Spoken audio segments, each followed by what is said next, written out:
Good evening, everybody. With this weather, you got to ask, why in the world are we even in here? You know? But we're glad to have you here, our April 10th meeting. We'll do our Pledge of Allegiance. Mike Linville with Eagle Creek Friends Church will bless us, will be wonderful. So please rise. I pledge allegiance to the flag of the United States of America, and to the republic for which it stands, one nation, under God, indivisible, with liberty and justice for all. Pastor. Let us pray. O Lord our God, you who are high above the heavens, you who are the above authority, we ask, Lord, that you would be gracious to us, bless us, cause your face to shine upon us, Lord, and as a community make us strong but peaceful, make us just and merciful, make us prosperous and generous, make us a beacon of freedom and a beacon of righteousness. O Lord, I pray that you would make us a haven of hope. Grant this council the wisdom to make your dreams come true for our fair city and community. We pray this in the lovely name of our Lord and Savior, Jesus Christ. Amen. Mr. Mayor, Honorable Mayor, and members of the council, may God grant you his wisdom and his peace. Thank you. Thank you. Mr. Johns, would you like to run tonight's meeting? Well, thank you. Marla Ayler, will you please note the presence of a quorum? Yes, Joe Edwards. Here. Scott Willis. Here. Cindy Spoljaric. Here. Jake Gilbert. Here. Mike Johns. Here. Scott Fry. Troy Patton. Here. We have a quorum. Thank you. Thank you. As far as I know, there are no changes to this evening's agenda. First item then becomes the approval of the minutes. This is from the meeting minutes for April 10th. Councilors, do you have any questions regarding the minutes from that meeting? Motion to approve. Do I have a second? Second. Motion made by Councilor Patton, seconded by Councilor Spoljaric. Marla, would you call the roll, please? Scott Willis. Yes. Cindy Spoljaric. Yes. Jake Gilbert. Yes. Mike Johns. Yes. Troy Patton. Yes. Joe Edwards. Yes. Minutes are approved, 6-0. The next item is the approval of the claims docket for May 8th, 2023. Councilors, any question regarding our claims docket? No, but just going forward, with the whole thing that we've been talking about on the legal bills, because they're always going to be on there, are we just going to blanket approve them, knowing that we really aren't approving those specific bills? I don't care which way, I just want to make sure. Otherwise, or do we need to delineate those each time we vote? Manny? Yeah, but you can, either way, you can either leave them on there or specify that you're not addressing those specifically, but acknowledging that they're going to be on there. Okay. Or you can acknowledge that now, so you don't have to acknowledge it every other time, Okay. if that's preferable. Okay. Just make a statement. Okay.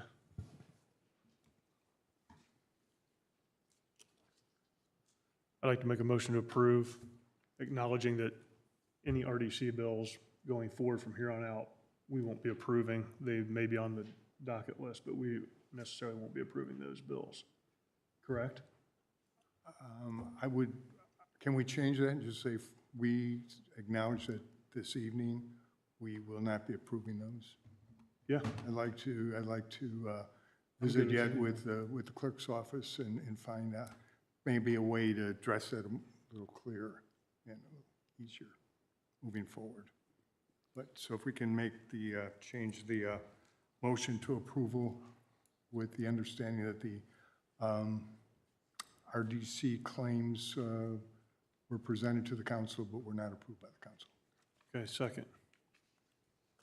I guess I made the motion. Seconded by Troy Patton. Marla, would you call the roll? Cindy Spoljaric. Yes. Jake Gilbert. Yes. Mike Johns. Yes. Troy Patton. Yes. Joe Edwards. Yes. Scott Willis. Yes. Motion carries 6-0. Great, thank you.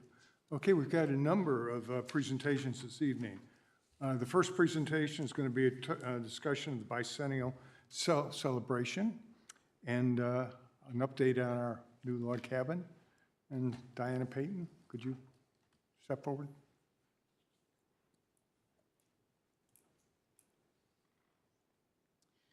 Good evening, Council. Good evening, Mayor. It's good to be here.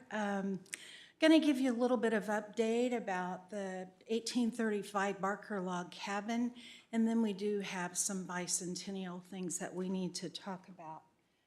One thing I'd like to let you know and show you that we do have a book. It's the 1835 Barker Log Cabin Reconstruction. There's only 3 of these books in existence. 2 of them have not come in the mail yet. But this is our book from the very beginning of our log cabin until the very end. There's about 450 pages in this, so we'd love to have you take a look at it sometime. You want to see it.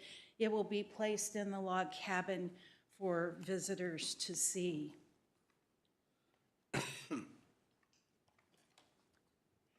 Okay. I'm here for 2 reasons this evening. One is to update the community and the council on the 1835 Barker Log Cabin, and another is to talk about the bicentennial plans of the Westfield, Washington Historical Society. Let me begin with the cabin update. Exciting news. Needs to be front page Indianapolis Star. Our cabin's done. We are so happy.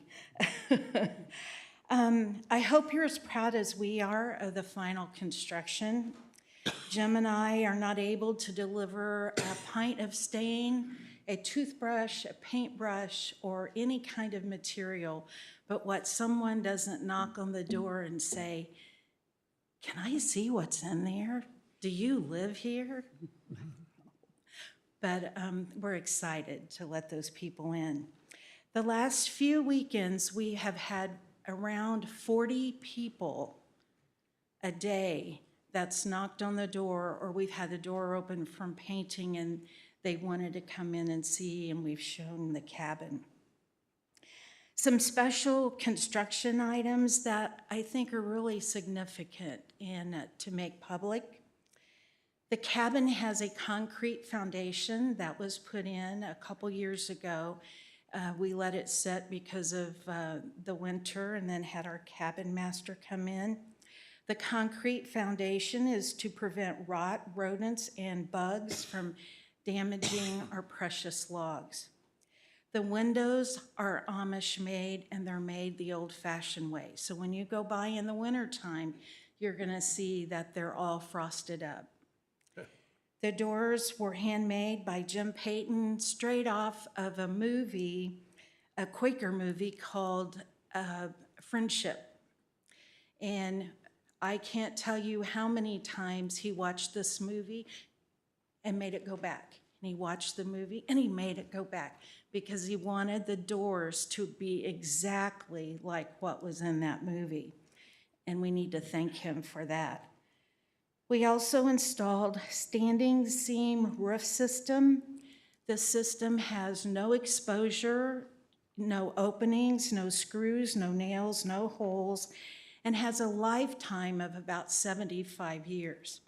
We could have put regular aluminum on there and the water would have seeped down and we would have had to have replaced it maybe in 25 years. So that was an extra expense that we did so we could save our log cabin and have it standing there. The porches have been constructed to protect the cabin from the elements also. Now the cabin did have porches on it, but we have no idea what they looked like. The windows are pretty much in the same place. The doors are pretty much in the same place. What you see is the 1835 Barker cabin that Nicholas Barker constructed for Mrs. Barker and his 11 children. We've installed a damper system in the massive fireplace. For those of you that have seen the fireplace, it almost looks like a crematorium. I asked the mason, I said, I want a big, big fireplace. And there was a hole cut in the logs, and he made the whole fireplace, and we're really excited about that. We still have yet to stage the furniture, but that will be done shortly. But ladies and gentlemen, our 1835 Barker log cabin is done, and it's ready for the community. The Westfield, Washington Historical Society would like to acknowledge with appreciation the Westfield Mayor, Mayor Andy Cook. Thank you so much. I remember the day I called you. In a panic. I was probably in tears then too. I was in trouble. And Andy said, whatever you need, we will help you and we'll save this log cabin. Also for the city council, you took a huge chance, supporting the society with the reconstruction of this cabin. There was a possibility that this may not have worked out, but you were all so supportive and helped us and guided us through getting this log cabin up. You don't know what that means to us. I believe we have something special. I believe that it is so special, so Westfield, so historical to our community, and I'm so proud. You have supported saving and reconstructing one of the first structures to our city of that age. What an accomplishment. I can't thank you enough. With that said, I would like for all of you to join me down front, if you will, the councilman and Mayor Cook, for a presentation, please. Can we do that? Is that allowed? Sure, I think we can.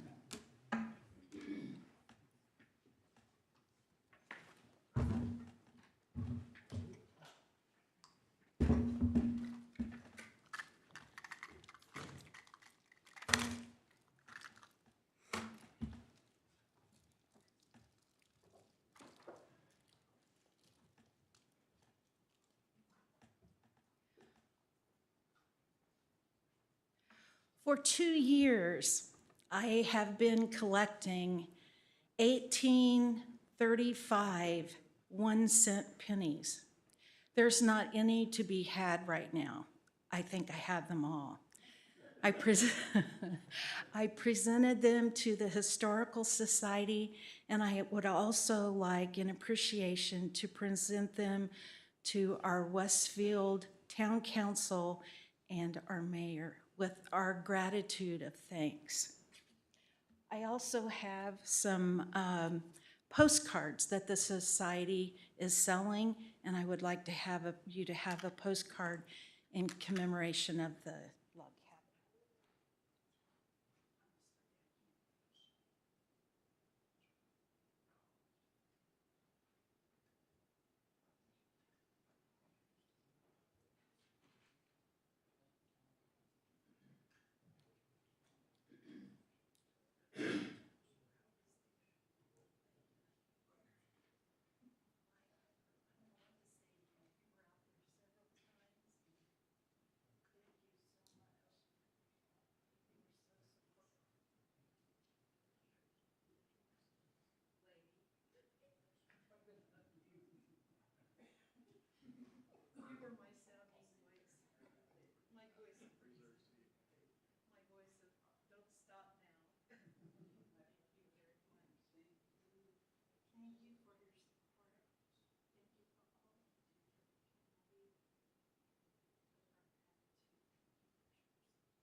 This gift that the society has given each one of you is an authentic 1835 large penny. Back in 1835, it bought many, many things. But this is for your dedication and support to the Westfield, Washington Historical Society and our community for your involvement and your help in making the cabin happen. These pennies were in use when the cabin was built. Maybe not in Westfield, but they were in use when the cabin was built.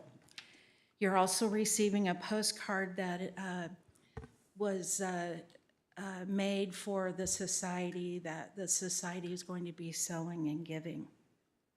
The second reason that I'm here this evening, and I noticed on the agenda, and I don't know if you care if I go ahead and present about the bicentennial?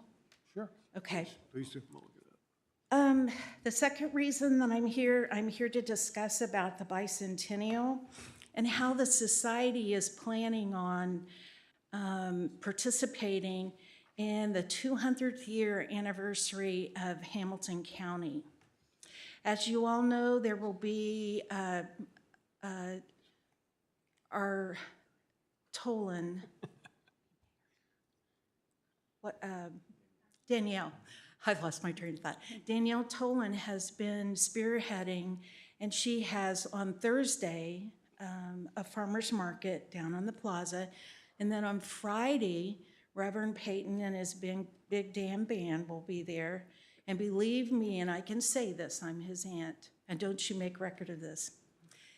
He is a very good guitarist, but he can't sing, so don't tell me he was awful. We've told him for years. But he will be there on Friday down in the plaza. And then Saturday will be the societies. And what we are going to do at 10 o'clock in the morning, we are going to have the grand opening of the log cabin. So we will have a ribbon cutting and would like to invite the council and the mayor to help us cut the ribbon for the log cabin. We are going to have a 9-gun salute. Taps will be played. We'll be having a ribbon cutting, and then at 10:30, between 10:30 and 11 o'clock, the festivities start. The society has requested to the city to shut down the alleys around City Hall and Penn Street in front of City Hall, almost down to the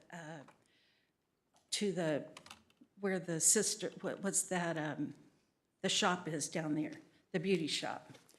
So I'm going to give you a map here.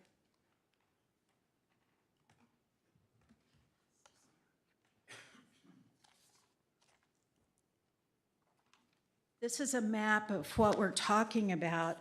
We will have pony rides, we will have carnival, we will have the Army, Navy, Marines, we will have a rock climbing, we will have the Rusty Muskets will be here, and they will be playing historical music for the day. There will be a very small encampment, Civil War encampment, out here in the yard behind the log cabin. And I'm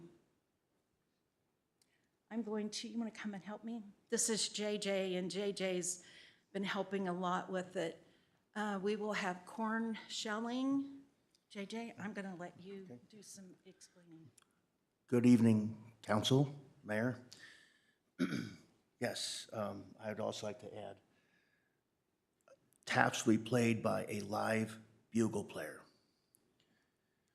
So, is that too loud? You're okay. Okay. So we're going to start off with our food trucks. We're going to have a series of food trucks. There's going to be a Mexican. There's going to be hot dogs, hamburgers, gourmet. There's going to be a food bus, which is going to, they specialize in fair foods such as the pork sandwiches, the big breaded pork on a bun, Philly cheesesteaks.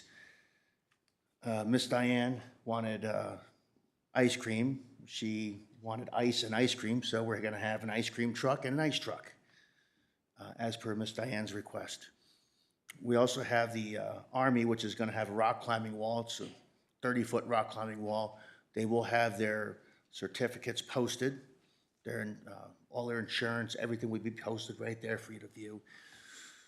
We're also going to have the United States Navy, United States Army, and United States Marine Corps attend. And we're also going to have the carny. We're bringing a carny in, so they're going to have a trailer. It's going to be the machine gunner, the fun and games, the toss. There's the test of strength, one for the children, one for the adults. There's going to be cotton candy. There's going to be a T-shirt booth. The list goes on and on. I could be here all night. So, and that's the reason we're blocking off we're requesting to block off many streets. So we also work with the health department, which is going to come down and inspect the food trucks. So the food trucks are required to have insurance. So I provided a copy of insurance of all the food trucks. And the day of, before they sell any food, the health department actually comes down and performs an inspection on all the food trucks. Excuse me, the military will be placed on the sides of the street along with the food truck. So I also wrote a point paper to the city of Westfield outlining what we will do. So we will not have what we will do and what we will not do. So we have in mind medical, fire, and the police. So when you set up an event, people need to use water, electricity, some sort of cables.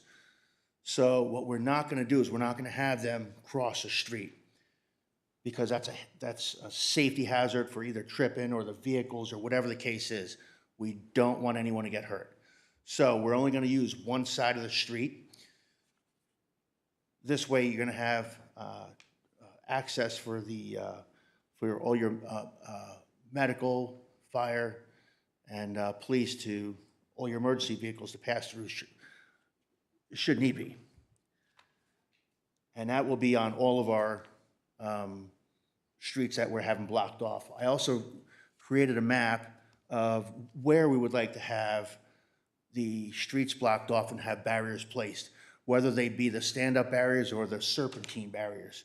Just as long as we have barriers to say, this is our event, and this is where you don't drive.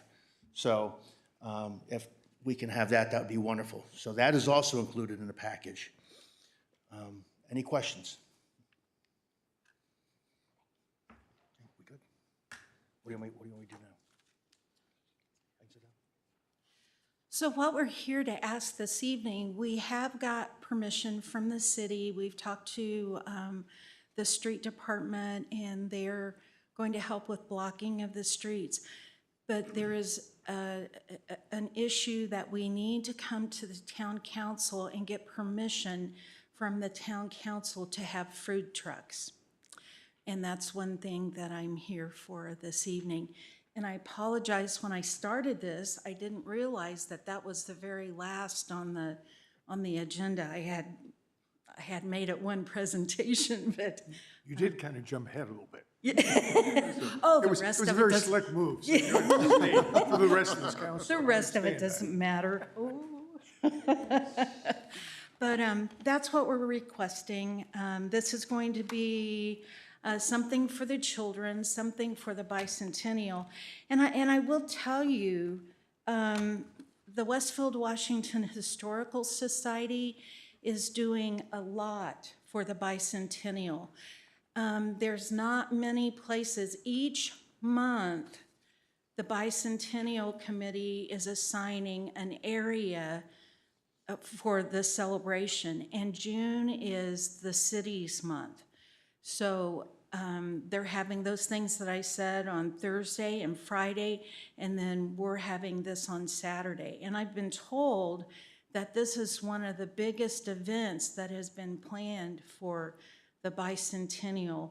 But Don't ever ask Westfield to do anything small. But that is our request this evening, if we could get approval to put the food trucks in the back parking lot. They will be against the buildings, they'll be against the building, which is the map that I gave you. They will be kind of in a U shape against the building. We have a couple hundred chairs coming and enough chairs and tables to sit people. There will be a car show. There will be tours through the cabin. We're planning all kinds of stuff. So, Fantastic. Well, counselors, if it's all right with you, if we can move ahead and go to our very last item of new business, which is the food truck approval at 130 Penn Street, 4 to 5 food trucks for the bicentennial. And can I have a motion? Motion to approve. Oh, I had a question. Oh, How are we handling the bathroom situation? very perfect question. We have porta potties coming in. Okay, you do. And where will those be located? They will be located back by the barn. Oh, okay. Clean, nice, hopefully pink porta potties. All right. And will we have this building open? The society will have the museum open. We also are requesting that we could have a quilt show in this room, where we could put up some quilts so people could come in and see. We were going to have a quilt demonstration, but that lady backed out. So we will have quilts on display if that's okay. I did fail to tell you one thing. We are starting this next week with 1,200 students coming through the log cabin. So to let you know, that has started. We already have our first group scheduled from the Westfield School, and it'll be the third graders that will be coming in. And what the third graders will do, they will rotate from the museum to this room to the cabin. We'll take in groups like we've always done, groups of 25 or 20, and we rotate them through. When they get to this room, we explain to them what government is. Andy was here a couple of the first years that he was mayor, and the kids loved to meet him. They wanted his autograph. But we explained to them, but this is, they find out this is where your government, where things are handled for the government. They find out in the log cabin, Underground Railroad, Westfield history. And then they see Westfield history in our museum. So the third graders will be coming. They start the 19th. Thank you, Diane. Okay. I think we have a motion that was made on the floor for approval by Counselor Patton. Do you have a second? I'll second it.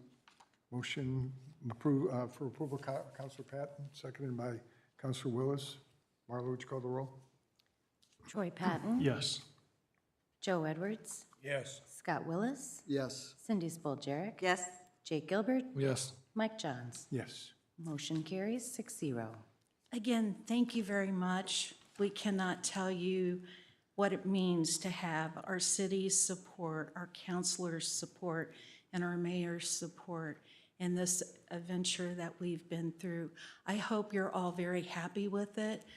I hope that you all visited. I think most all of you have been here, but we will have some rocking chairs on the front porch. Bring a cup of coffee and come and sit and rock with me a little while. We'll have a good time. Diana, thank you for bringing this project across the finish line. Thank you. Thank you. Thank you.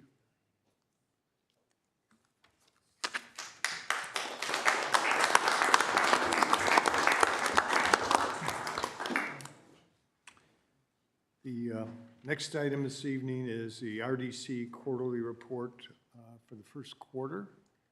And this is typically done by the council's representatives on the RDC. I think Bob Beaudry's unable to attend tonight. He has some health issues. So we're going to ask Linda Nass to please come to the podium.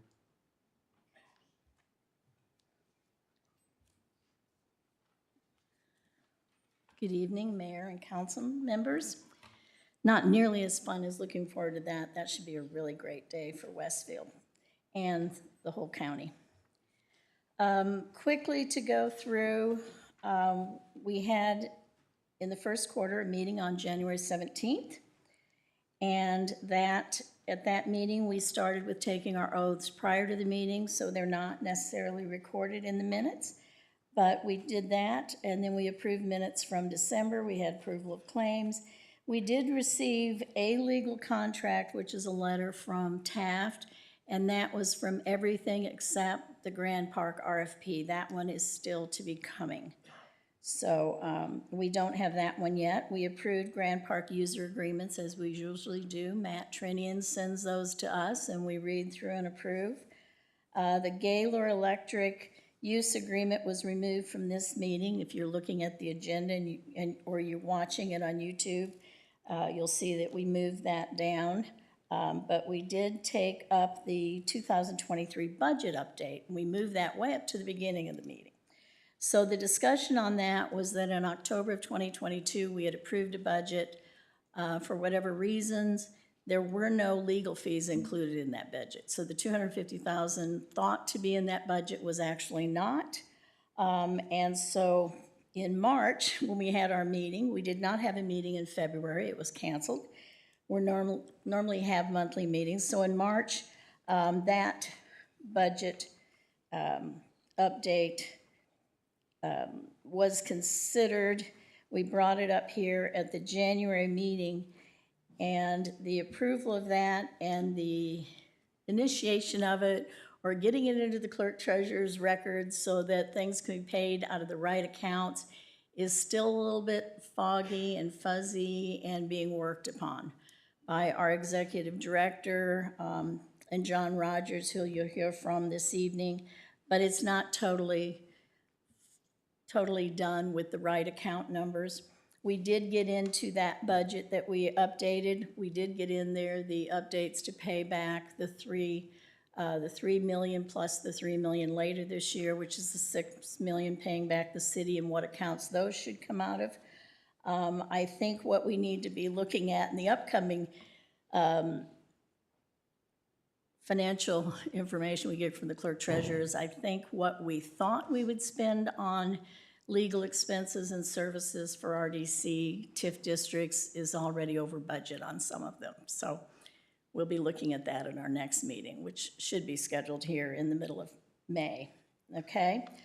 I don't want to make this too long since we had, so much other happening, but we did, we're approving Taft invoices. We got some November and December ones. I don't think we've approved those as yet.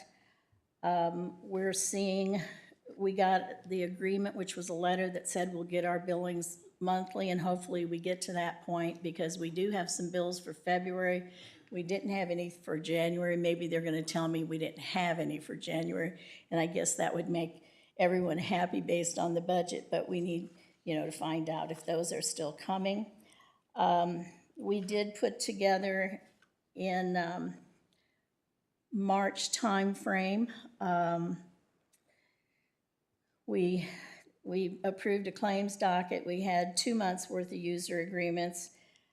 We had a very good quarterly and fourth quarter and 2022 entire year report from the people at Grand Park. So if you want to know what was going on, that's a really good report. They had slides, and all three talked. We had Matt Trinian, we had,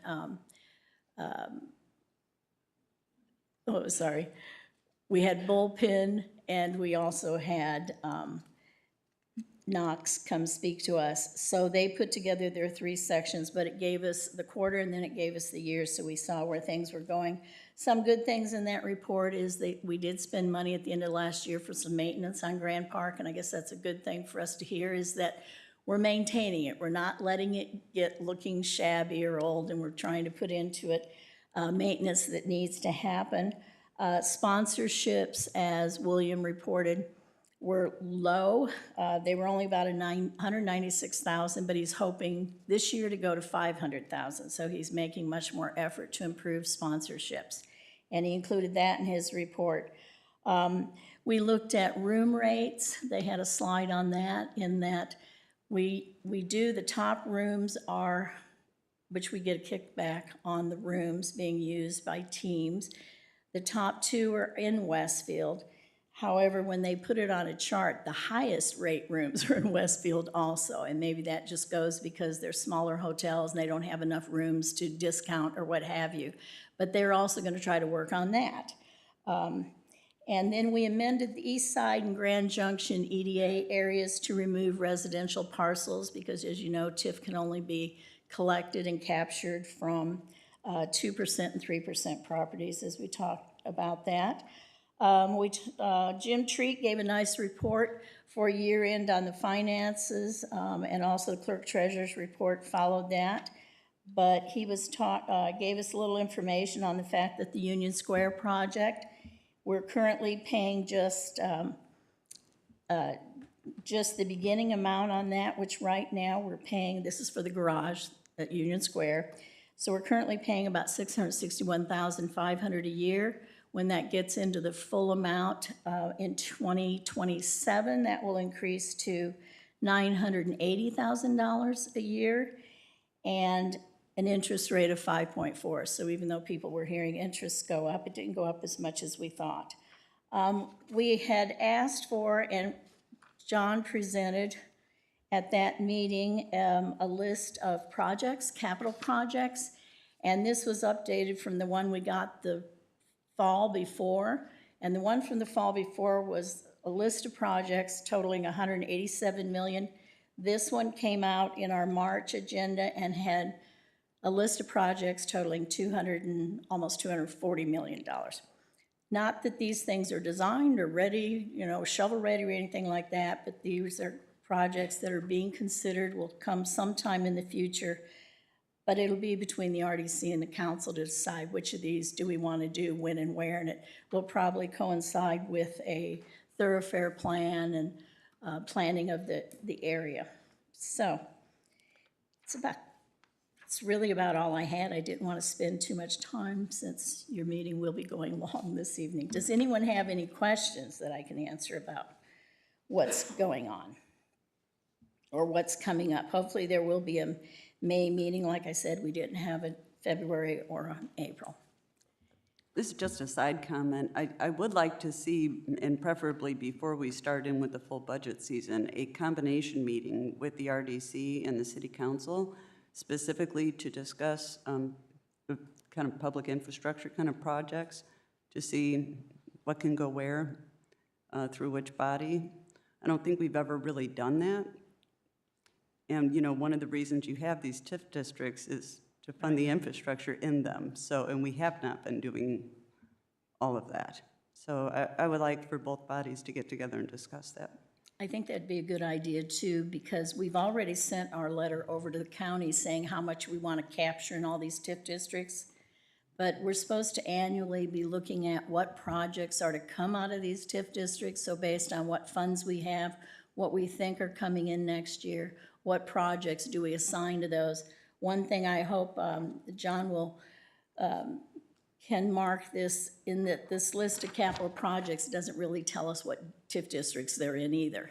And it might be helpful if we all get together, if we had a TIF district designation so we know where these projects are and where we might have available TIF funds. And when he presented it, it may not be that we can do all of these or how many of them we can do with TIF monies, but based on all sources of monies available.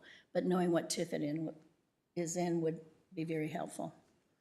I think you're talking tonight about abatements, and we've brought this up before, but I wanted to read it to you again tonight because we've also talked about in January, we talked with our lawyer, Cam Starnes, spoke to us about the fact that yes, we should be able to take up an operating fund, set up an operating fund for the RDC in 2023. Now, we haven't done that, quote, yet, but we could do it. And in the Indiana Code and in the handbook for redevelopment commission members, it says that tax abatements have the effect of lowering the amount of TIF revenues by virtue of decreasing property taxes otherwise payable. A tax abatement may not be granted in a TIF allocation area without the consent of the legislative body of the unit that created the redevelopment commission. So that's you all as the council. So I think you're going to be going over some of those this evening, but here's what it says beyond that. You can have, as part of the process of granting a tax abatement, a local government unit may enter into a contract with the taxpayer receiving the tax abatement, requiring the beneficiary to pay to the county auditor an annual amount during the term of the tax abatement up to the lesser of $100,000 or 15% of the taxes that the taxpayer would have paid if the abatement were not in place. The county auditor is then required to distribute such funds to one or more public or nonprofit entities, in parentheses, including the unit's redevelopment commission, established to promote economic development within the corporate limits of the city, town, or county served by the designating body. So some people are aware that this is available, some people are not. Some cities, and I can't give you a whole list of them, have used this to fund their operating fund for their RDC and use it for building economic development or promoting it. And that sounds like that's a big priority in our city right now. So I just wanted to remind you of that part of tax abatement and TIF districts. Anyone have anything else? Thank you, Linda. Okay. Very thorough report. Thank you. Moving on then, we're looking to Q1 budget report from John Rogers. Good evening, Council, Mayor. On Thursday, we sent you the first quarter budget report with all the comments. We received some questions from Jake. I believe we answered those. I didn't receive any other questions. Do you have any questions this evening? I do. So just real quick, on this Excel spreadsheet, like in R2591, in that column, it's a if-then statement. I don't see how that, where that adds up to. I mean, I did not develop the spreadsheet. Okay. I can get you an answer. So what yeah, so typically what row and column do I go to? Yeah, it's R2591.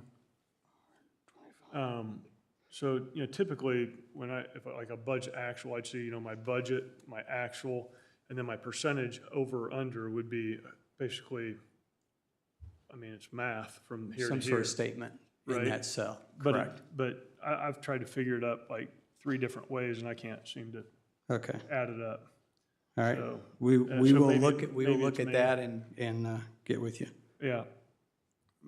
So it looks like from a from a budget to actual standpoint, based on that bottom line, that 2591, that we're significantly over budget, but I presume that that's just because there's certain payments that are in here for the entire year. That's definitely correlates to the fact that we take the budget. We don't. The clerk's office takes the budget, the annual budget divides by 4. A lot of things are front loaded, so that's going to give you that disparity. Yeah, what percentage of that is due to this? When 29 million to 54 million is a big variance, So what percentage of that, when I'm looking at a budget, I want to see what's more reality. If I have to pay something in January, then I pay it in January. And this isn't necessarily you, this is court treasurers, whoever. But if I'm budgeting, I want to know what the actual numbers are, Understood. Yeah. So, are we 5%, approximately, a variance of 5% or something like that? But right now, it looks like it's about 32%, like we're over budget, so it just seems odd. Again, I did see a lot of lines that specifically stated it was a front-loaded expense. Yeah. I saw that a lot of times. without going through all that detail. I mean, I'd be glad to do that for you, Troy. If Okay. that's what you want. Yeah, no, I'm just curious. So when we do Okay. the budget process, I'm not looking at it and saying, hey, you know, we're way over budget here. Why is that? Sure. So I'm not spending time on something that it doesn't matter. Understood. Is there any way, John, you could go back and take a historical look without spending a lot of time? And just saying, you know, for the last 5 or 6 years, we're in these specific departments, we run a little bit over the first quarter of the year, we catch up the second quarter, but give us by percentages what to expect? Is that? Yeah, I was going to suggest the same thing. I mean, they would have that history in NAV and could run a report out of it. All right. We have, all the summary reports would be online for you if you want to go back historically. But to do a comparison, because we don't really build the budget, we just report the numbers. Yeah. Yeah, can I piggyback on that just a second? Yeah, please. So I mean, at some point, somebody should be actually looking at it and saying, hey, I might be over budget here. I mean, whether it's the clerk's job or it's the city's job, somebody should actually be looking at it. You know, And I'm not I can blaming you, I'm just No, saying. I can stand here with complete confidence, and I can tell you that the directors look at it all the time. We talk about it all the time. Okay, so maybe they give you a So, report saying, hey, they- this isn't They really may, accurate. they may give something to Jeremy, not me, but yes, they're interacting with Jeremy all the time on where they're at. If there's reports like that, maybe we all could get that, because I think that's, going forward, that's important for us to look at. I can talk to I can mention it to Jeremy when he gets back. Okay, thank you. Are there any other questions?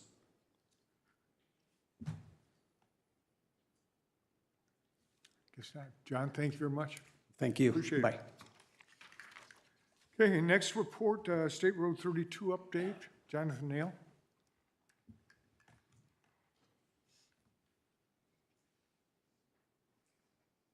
You already got it. Nice. For the record, John Nail, Director of Public Works, City of Westfield. In the interest of presentation fatigue, I'll be super short. We're talking about State Road 32 through our downtown. Limits are Poplar Street on the west to just east of East Street on the east. Since my presentation in February was my last update, NDOT has reviewed Stage 3 plans that we have submitted. We've continued historic mitigation coordination, and then importantly, NDOT has all right-of-way parcels secured at this time. There are still a couple that are going through the condemnation process where the courts will decide the final payment, but all are in NDOT's possession now. So a quick timeline, March 15th was the demolition contract letting, that is done. That contract let about $300,000 under the engineer's estimate, which is great news for the design team and for the city. And that contractor will be actually starting to demolish some of those buildings starting mid-June. There's some utility disconnects and some silt fence, construction fencing that needs to go up, of course, but that contractor's schedule shows mid-June for starting some of those building demolitions. Still on track for an October 12th construction letting, which would be when all the contractors submit bids, we select the lowest bidder, and road construction will go from there. I just want to reiterate 32connects.com. This is the one-stop shop for all your information on State Road 32. You can sign up to get regular updates, and there's information on that website about current timelines and any other information that we feel we need to get out to the public. So encourage everyone to sign up at 32connects.com. Questions? How's the budget coming? How close are we? Any new numbers? Yeah, no substantial changes in right-of-way. I know in the last presentation I mentioned how important, as we get closer to letting, not divulging the exact engineer's estimate, as contractors are going to be listening to these meetings. That may tip them off on what they would expect to bid. So I don't want to divulge any construction engineer's estimate type items, but no substantial changes from the last February update. That'll do. Councilors, comments? You said how many parcels are we still trying to acquire? NDOT has possession of all 36, and there's a couple of them that are just waiting on final court rulings for final payments. Okay. Yep.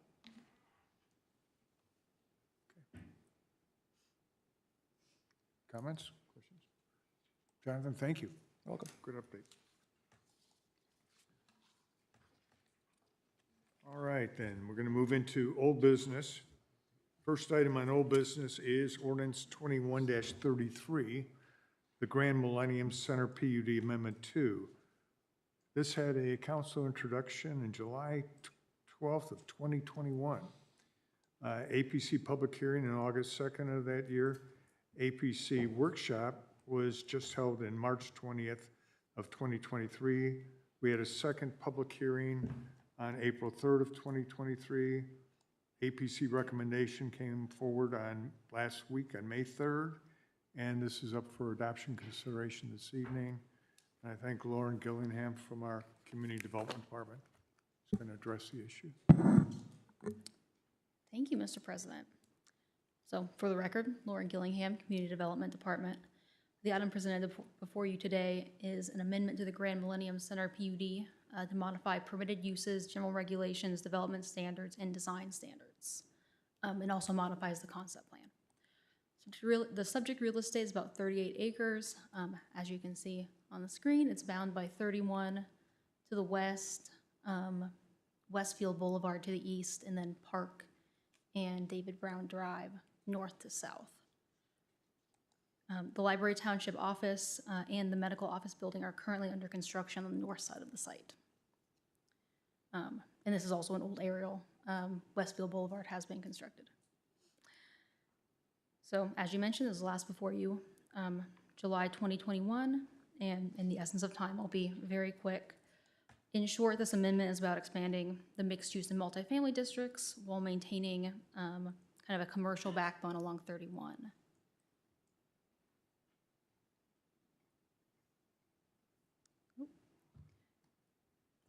Yep, so if you remember the original PUD, essentially everything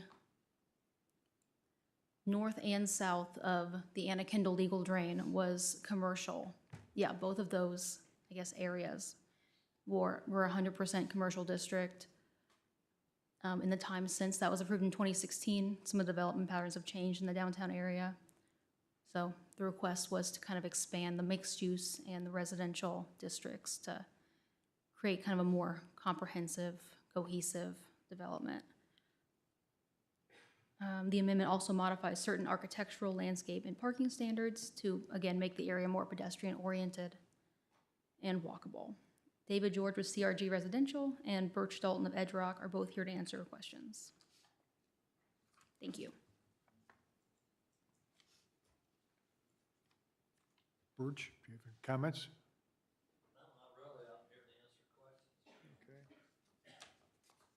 Councilors, any comments, questions? I have one question. Birch, I know you and Dan did a land swap there for the library, and we talked about that road. Is there any updates on the extension of Maple Street? What he's talking about, if you look at the existing development, to answer your question somewhat, we're closing on the MOB theoretically on Wednesday, and Dan has talked with them and so forth. So I think there's some progress there. But what I told Dan today, there's still room, if you look at where the pond's at, you know, to come over that way and come down.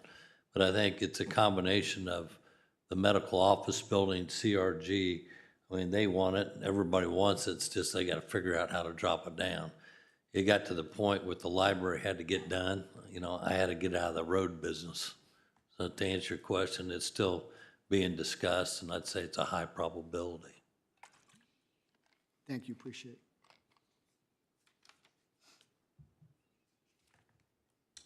I'd just like to make the comment that I was very impressed with the Planning Commission and their ability to use the new workshop a couple times on this project. And the results, I mean, the Planning Commission really dug deep into it, looked at a lot of the design standards, rooftops, east and west of Westfield Boulevard, added in the various mixed-use units into the development there, yet kept commercial bordering Route 31, which is what we wanted to do.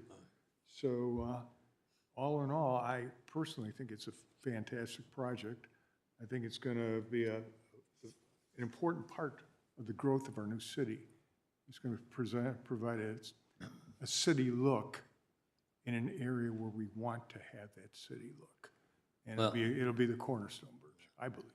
I appreciate the APC workshops. We did work a lot, and we came back and forth, and great comments from the APC members, from the landscaping to the whole bubble plan.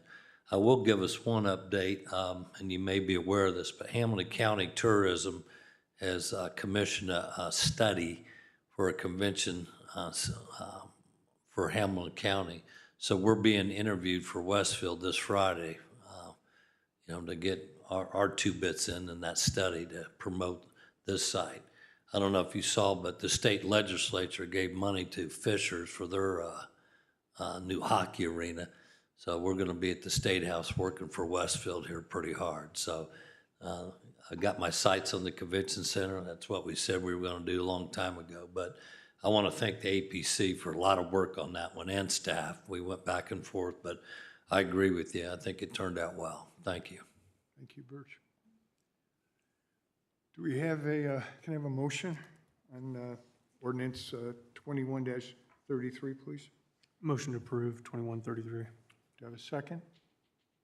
Second. Motion made by Troy Patton, seconded by Counselor Spiljerik. Marla, would you call the roll, please? Jake Gilbert, Yes. Mike Johns, Yes. Troy Patton. Yes. Joe Edwards, Yes. Scott Willis, Yes. Cindy Spiljerik. Yes. Motion carries 6-0. Thank you.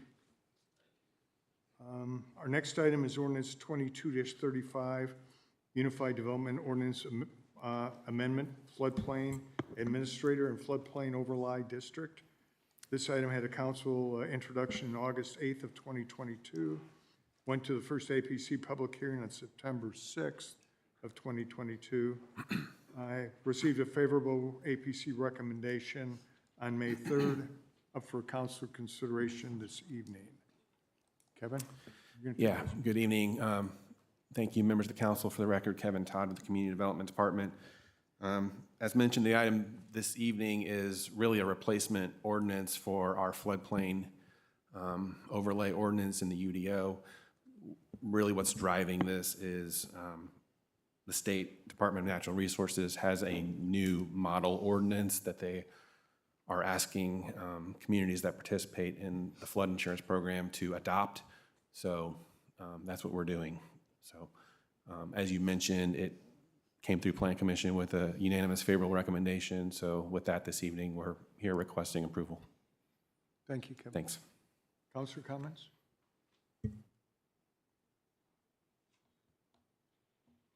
Hearing none, can I have a motion on ordinance 22-35? I'll make a motion to approve ordinance 22-35.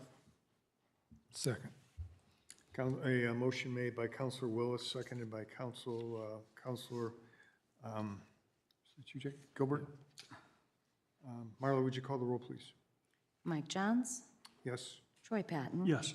Joe Edwards. Yes. Scott Willis. Yes. Cindy Spiljerik. Yes. Jake Gilbert. Yes. Motion carries 6-0. Thank you. Thank you. Our next item of new business is ordinance 23-03, Wheeler Landing PUD Amendment, the Wheelhouse Phase 2. This item had a council introduction April 10th. APC hearing and recommendation was made on May 3rd. The APC moved to the hearing and then recommended to move it right to the council for consideration this evening. Caleb Burness from Community Development is going to address the council. Yep. Thank you, President, members of the council. For the record, Caleb Ernest with the Community Development Department. This item is located generally at the southeast corner of Virginia Rose Avenue and Grand Park Boulevard on approximately 5.5 acres. This is Phase 2 of the Wheelhouse Apartments project, Phase 1 being located directly east of this proposal. The item before you tonight is an amendment to the Wheeler Land PUD district modifying the landscape standards. The landscape standards being modified include lot landscaping, external street frontage landscaping, and parking island standards. This item received a public hearing at the Plan Commission meeting on May 3rd, as well as a positive unanimous recommendation. No changes to the PUD amendment have been made since the last meeting. There were a couple items that were discussed at the Plan Commission, such as confirming with the Public Works Department on the placement of off-site trees being located west of Grand Park Boulevard. Public Works Department, John Nail is present tonight if you'd like to ask him questions about that. They did confirm that it was okay with them, as well as there was talk about making a commitment from the developers on placing those trees off-site. The petitioner is here tonight. They don't plan on making a presentation, but they're happy to address any questions. And they did communicate with me. They're willing to make a verbal commitment here tonight as a condition of approval if that's what is wished. So with that, this item is up for adoption consideration. I'm available for questions for staff, and petitioners are available for questions for them. Thank you. Thank you, Caleb. Cindy? I have a concern that the commitment would be verbal and not on paper, if you will, to be recorded, because things get lost. And if this project doesn't happen and then that's gone, then we don't have it. And that's why we specified that we were asking for that zoning commitment to be brought to council. I'm not used to doing a verbal commitment. I would add, I'm a little disappointed because I thought when we left the APC meeting, I was under the understanding it was going to be, the ordinance was going to be revised to include that commitment. Yes. Maybe I misheard. Eric Douthit, Churchill and Antrim, here on behalf of petitioner, 116 North Union. We've completed, Kimley and Horn completed their initial review determining how many trees we were short. We are 39 trees that we don't have a location to put. They're happy to offer a commitment. We've worked with, I've talked to Jeremy and with Public Works, with John at Public Works. We don't know exactly where those are going to go because we don't know where Public Works wants us to put them, but we're happy to make that commitment tonight to you that we'll put in 39 trees. This isn't an economic issue, it's just a matter of where we're going to put the trees. We can certainly work with the city afterwards to paper this up if it's important to you guys to get that 39 specific tree, those 39 specific trees in writing. We're happy to commit to work with Manny to get that papered up afterwards if that's important to you as well. Thank you, Eric. Yeah, and I would just add that I've actually, more than just an abstract idea, I've seen an actual landscape design for these trees and reviewed it myself. And we have no issues with the proposed locations, and we'll work with the installer to make sure that there's no site distance issues and it's installed correctly. I guess with the fact that it's gone so far down the road, I mean, it's not something that I want to see reproduced, though, in the future, you know, to do verbal commitments. Okay. Yeah, I'll make a motion to approve ordinance 2303 with the addition that we will have the information on the trees that will be relocated. 39 additional trees. 39, yeah. Approve, or second.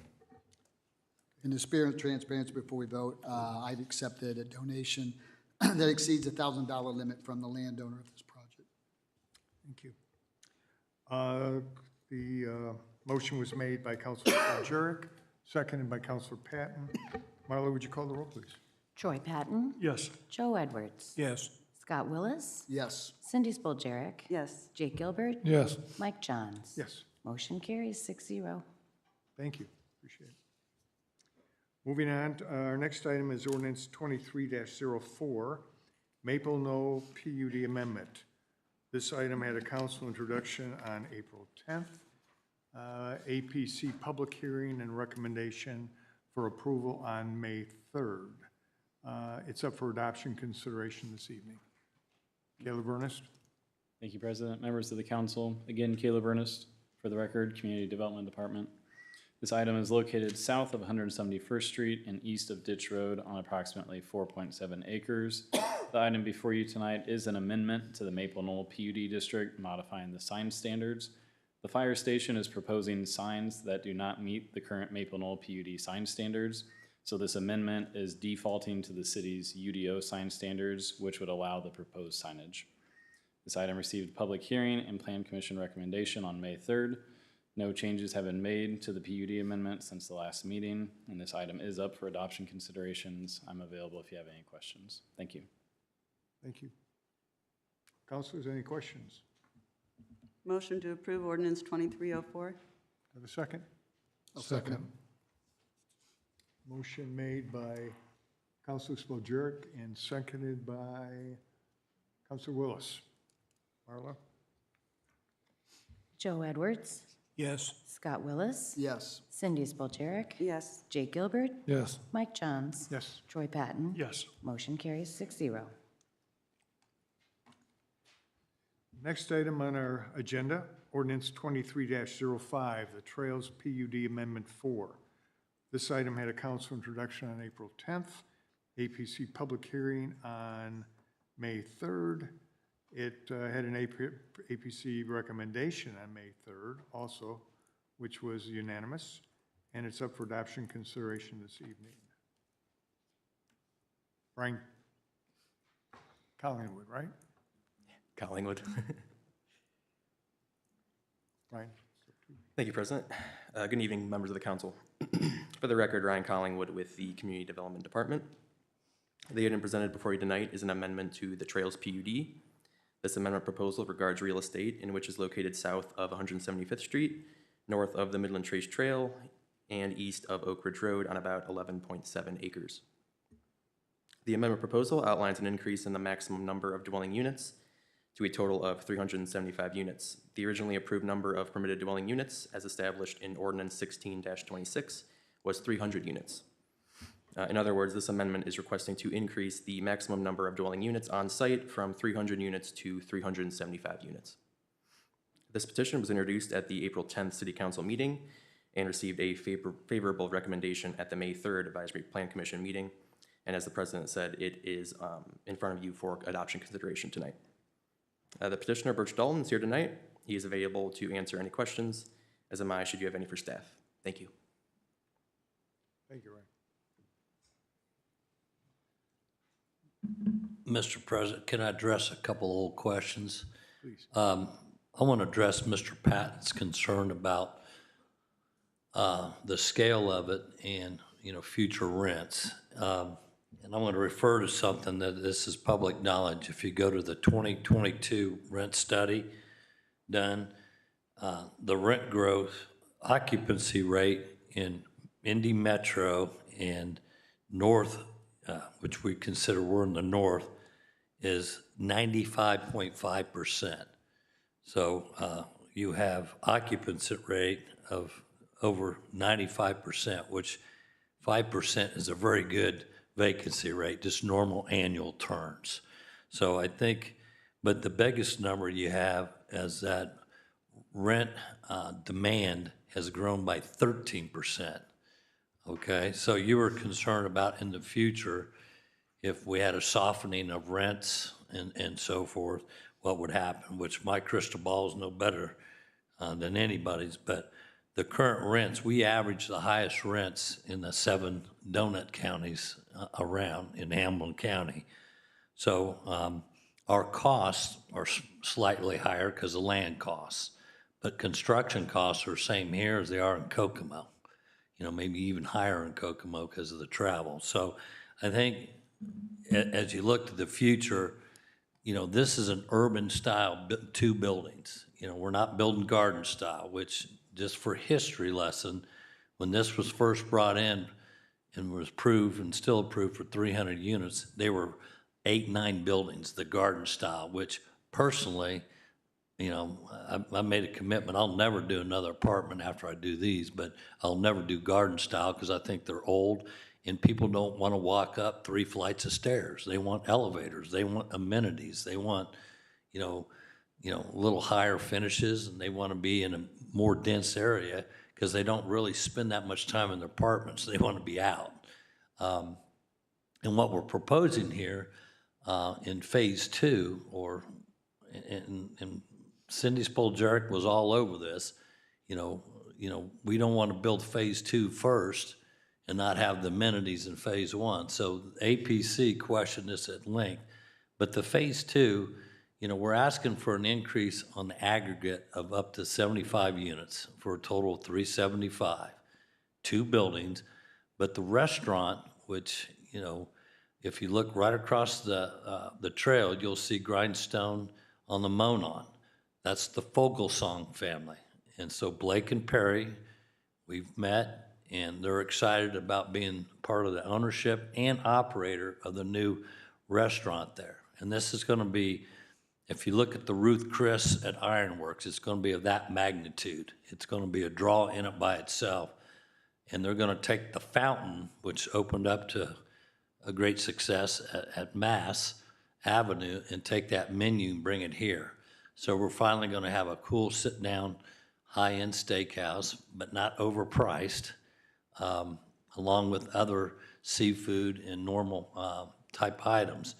But the outside sitting area and the second floor sitting area bar is what's gonna make it different than anything else. It's gonna be an amenity in it by itself. The dog park, was socialized a couple of years ago when Holiday first got interested in this.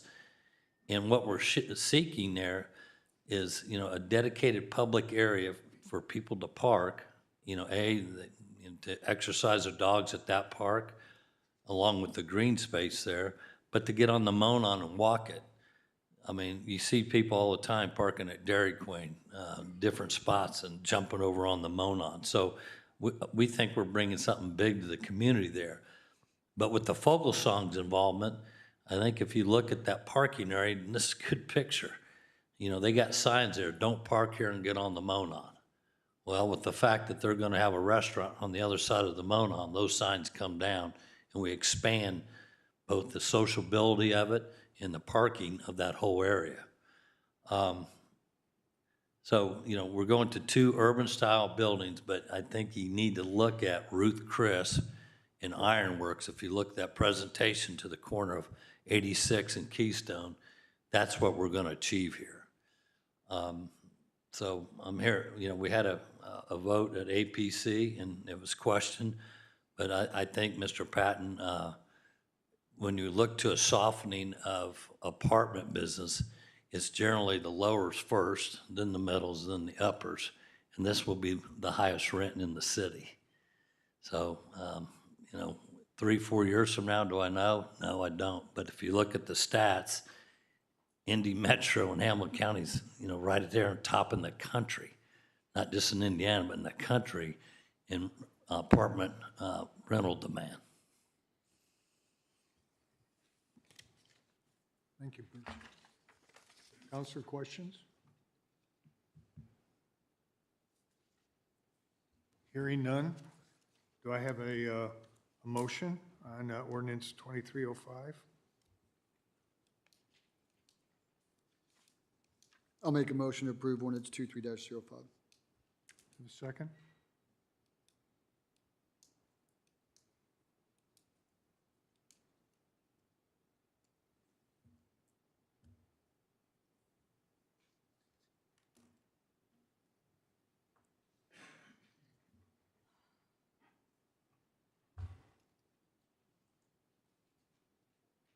Are there any other questions?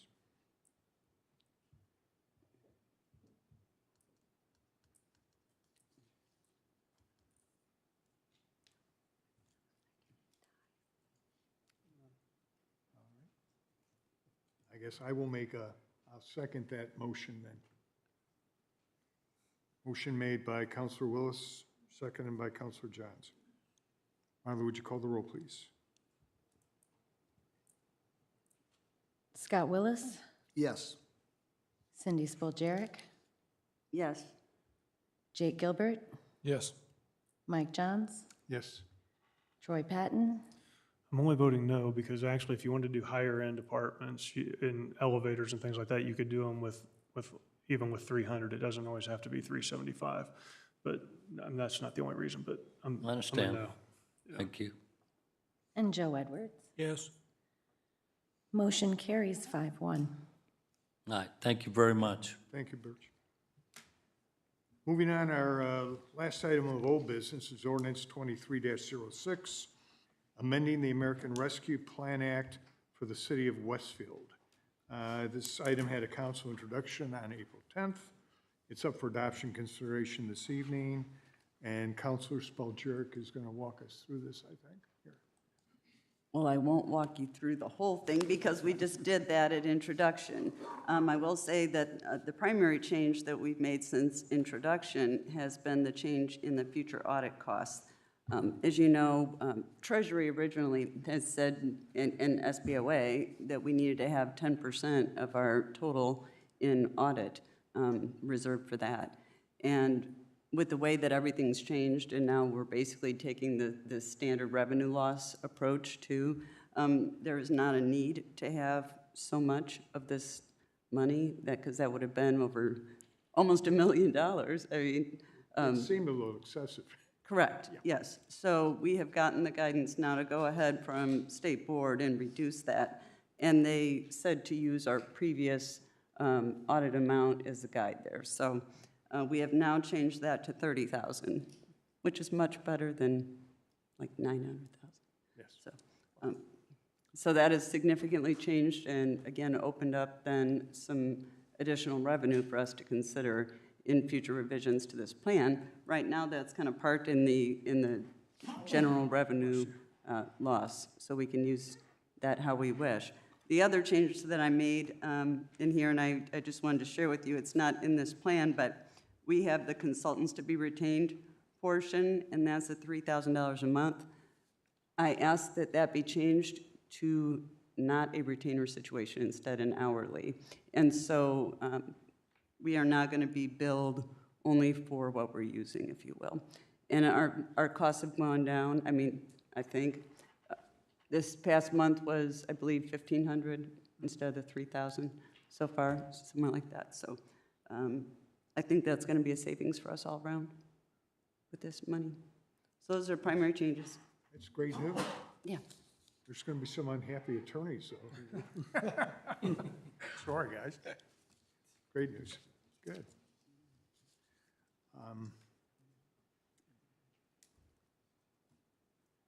Can I then have I guess I'm asking for a motion. Motion to approve ordinance 2306. Second. Motion made by Counselor Patton, seconded by Counselor Gilbert. Marla, would you call the roll? Cindy Spaljerik. Yes. Jake Gilbert. Yes. Mike Johns. Yes. Troy Patton. Yes. Joe Edwards. Yes. Scott Willis. Yes. Motion carries 6-0. Thank you. And Cindy, thank you for all of your efforts on this. Oh, we have other counselors that are helping too. And I other understand members. that. I understand that. Moving on now to new business. Our first item under new business is Resolution 23-107, Common Council, City of Westfield, Indiana, finding property owners that are in substantial compliance for tax abatement purposes, adoption consideration this evening, May 8th. Kai Chuck? Thank you, Mr. President. Good evening, councilors. Tonight, I present to you the property abatement compliance from all companies that receive property tax abatement. This is an annual compliance resolution for companies to submit a CF1 form for their compliance with receiving abatement, both for real and personal property tax abatement. This year, we received 23 CF1 forms from the companies that received tax abatement. 2 companies did not turn in a CF1 form. We have 4 new companies receiving abatement. That is Ortho Indy, North Point Shell Building Number 1, New Pitch, and Wright's Gymnastics. North Point Building Number 2 is currently under construction and will be completed third quarter of this year. And North Point Building Number 3 is due to begin production or scheduled for groundbreaking fourth quarter of this year. We have 1 dropping off that is admin, which is third right here, third dimension printing, which is admin engineering, which is acquired Thirdman D3 printing in 2021. Some notations here, North Point, they did, North Point 1, the occupant has leased 100% of their existing building here in Westfield. And Ortho Indy, the abatement was for the original 15,000 square feet. One of the stipulations is that they build the surgery center, in which that is under construction now, and will be completed later this year. The employment reflects only the first phase, which is 52,000 square feet, and not the final phase of the surgery center. And then West Fork, as board mentioned previously, West Fork is not ready to apply for their abatement. Their abatement was for production, and their equipment has not been installed yet for this year. Happy to answer any questions. Councilors, questions? So what are you recommending, Kai? I mean, on the 4, you said there's 4 that, and I apologize, maybe I have that number wrong. Would you say 4 that did not? That didn't submit a CF1 form? Yeah. There's 2 that didn't submit a CF1 form. Sorry. Yeah, I just recommend that you approve the ones that we have now, and if they do, they would have to come back to the council and ask for a special resolution just for them. They've been notified multiple times, but they have not responded. Okay.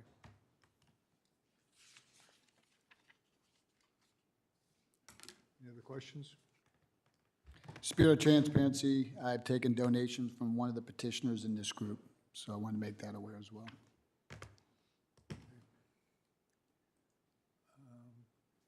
Kai, before we go ahead and vote on this, I would ask you maybe as we go forward, if you could find maybe another way and maybe an additional way to report these to the council.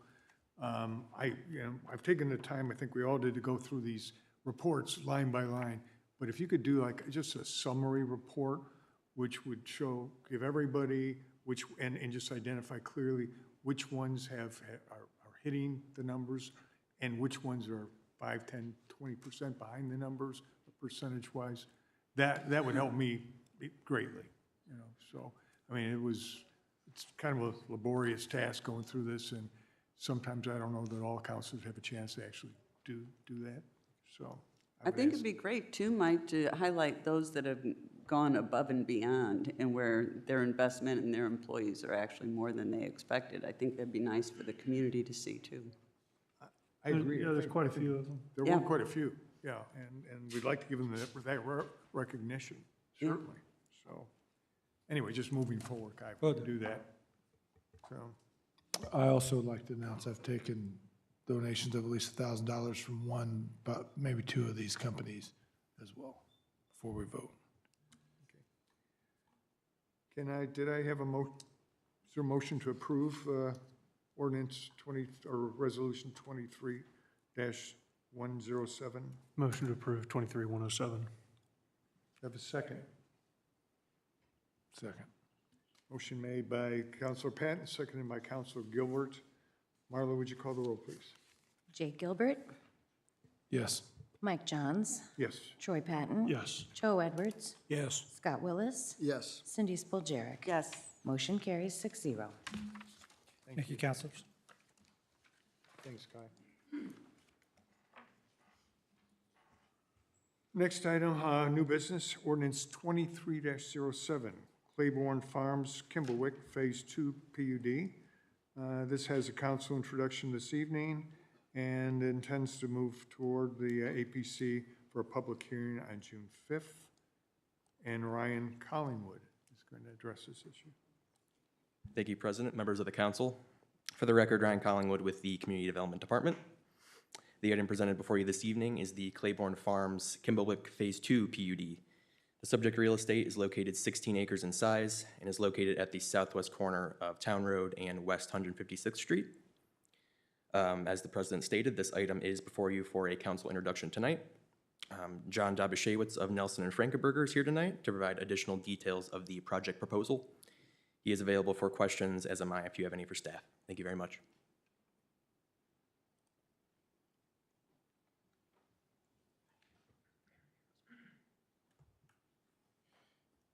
Good evening. For the record, John Dobashewitz with Nelson and Frankenberger. We represent the petitioner Pulte Homes of Indiana. Present tonight on behalf of the petitioners Dave Compton, Rex Ramage, and Tabitha Calvain with Pulte, and Jim Schinneber, an attorney with our office. As noted, the matter before you this evening is the introduction of the Kimballwick Phase 2 planned unit development. The original Kimballwick proposal was titled Claiborne Farms PUD, and it was adopted by the City Council in November of 2019. The proposal is to extend and continue the existing Kimballwick residential community on the subject real estate. If you look at the screen on display, the real estate is outlined in orange. As staff indicated, it's 16 acres in size. It's on the west side of Town Road, generally at the southwest intersection of 156th Street, where it tees in there to Town Road. The existing Kimballwick community is approximately 245 acres in size. It's outlined here in yellow and exists on both the north and south side of 151st Street. This aerial is a bit outdated. There are homes under construction today south of and adjacent to 151st Street. The current zoning, as you see an excerpt from the zoning map on the exhibit, is AGSF1, and it's agricultural in use. That's the 16 acres. That's the subject real estate.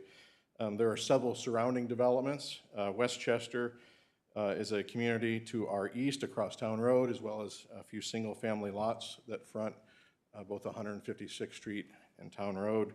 There's single-family residential to our north, and again, the existing Kimballwick wraps on the entire east, or rather west, and south perimeter of the subject parcel. By way of general background, Kimballwick is a Del Webb active adult community which is anchored by a multi-million-dollar amenity center, including a 14,000 square foot indoor facility and an extensive interconnecting trail network with significant open space areas. Their grand opening of that facility will be later this month. I've been advised by our client that invitations should be transmitted to council members. If you haven't received that, if you'll let me know or let staff know, and we'll get an invitation of that made. I was just out to the facility earlier today, and it's really spectacular. It includes both an indoor and outdoor resort-style swimming pool, as well as workout areas. It's got a golf simulator on the inside of it, as well as many other things included within that amenity package, which I'm told is a $12 million plus amenity package that exists in that general vicinity where the amenities are included. Included within that package would be bocce ball, pickleball, community gardens, fitness center, outdoor kitchens, and dog park. Further, it should be noted that the amenities provided in the existing Kimballwick were designed to accommodate the potential expansion onto this subject parcel. The lots on the additional real estate, the subject we're talking about this evening, the 16 acres, would be subject to the same covenants and restrictions applicable to Kimballwick lots in order to ensure that the shared maintenance cost and common areas and amenities would be applied to all residents equally. Further, Kimballwick is an age-restricted residential neighborhood that's regulated under the HOPA provisions at the national level, and therefore will have no impact on schools. I want to be specific. The fact that it'll have no impact on schools is that it generates no school children. However, it pays the same freight as everyone else in the community on the residential side with regard to the 1% bump on top of, which is the referendum money, as well as residential property taxes. So no kids, but when developed fully, this represents about a $200 million investment in the Westfield community overall with Kimballwick. The rezone request for the real estate is to create Phase 2, as I indicated, of Kimballwick by applying the same development and architectural standards to this parcel. The request will expand the number of home sites by a total of 43. So the plan that you see there includes 43 dwelling lots. In this regard, the net increase for the overall Kimballwick community will only be 26 homes because there are 15 fewer home sites under development in the existing 245-acre parcel than what's seen here. One might ask, we've got 15 lots plus 26, that's only 41. Where do we come up with the other two? The other two would include 2 lots that would be not developed within the existing Kimballwick right here, 1 and 2, that gets you to the 43 additional lots with a 26 net increase in the total number of homes. As you can see from this plan, enhanced buffers are provided along the north perimeter of the real estate here, where we're adjacent to larger residential lots to our north. The same type of landscaping treatment that's been installed west of our site within Kimballwick would be extended across this frontage. The same type of treatment that you see along Town Road, which I'll show on a slide in a moment, will be provided along that road as well. Overall, there's 30% open space on the plan. And internal access, as I noted, is here through the existing Kimballwick, which will eliminate the need for an additional driveway cut onto Town Road, creating another conflict point where we try to generate that traffic and control it and put it at the one entrance along Town Road, and there's also access on 151st Street. This is actual photos of what you see traveling northbound. The top photos generally looking north and to the west. The photo at the bottom is looking generally south and west as you look into the site. Significant mounding, landscaping. What you see today will extend further north up to the lift station. There's a lift station at our far northeast corner along Town Road. That would be screened from visibility from the residents within the proposed community. This next slide is of the existing and proposed home product for the site. The proposal will continue to offer a range of homes attractive to home buyers desiring to downsize. Homes on the real estate will be subject to the same design requirements as the existing Kimballwick community. Homes are anticipated conservatively to be approximately 400,000. There are homes within the existing Kimballwick community that range on up to mid 600s, and even there's been sales in the 700,000s within that Kimballwick community. Further, a comprehensive maintenance program would apply to this real estate as it does today to Kimballwick, where there would be snow removal, common yard maintenance applicable to all the lots, which is covered through the HOA. There's not individual lawn maintenance. That would be collectively throughout the community. In conclusion, the matter is scheduled for a public hearing, as the President indicated, on June 5th. We intend to have a neighborhood meeting that would occur sometime later in May. When we determine that date, I'll send out notice to the council as well as staff, so you have an opportunity to attend that. We appreciate your time this evening. Would be glad to address questions and would respectfully request that this matter be forwarded to the Plan Commission for additional consideration. Thank you. Thank you, John. Questions? I have two comments, if I could. John, did we require on the the northern border, did we require berming there into that open field area? Or is it just along the roadways? Yeah, just along the roadways. Intentionally, it's in the ordinance, the original ordinance, that berming was not to be provided within those areas. If you go out there and you get a chance along our western perimeter, where it borders some of the larger parcels that are undeveloped, there's as wide as a 200-foot common area with tree reforestation and preservation and ponds, where it was thought that providing a mound wasn't the most appropriate method of transitioning. Okay. The second comment is on those illustrations. My personal preference, I don't like the designs that have a single window in the front. So I'll just plant that seed now. I know APC, I'm sure, will have their own thoughts, but I don't like those illustrations at all. So just food for thought. Thank you. Any other comments? John, thank you. Look forward to seeing this at APC. Thank you. Next item, new business, ordinance 23-08, establishing a Department of Parks and Recreation and a board. This has council introduction this evening, and Chris McDonald. Evening, councilors, mayor.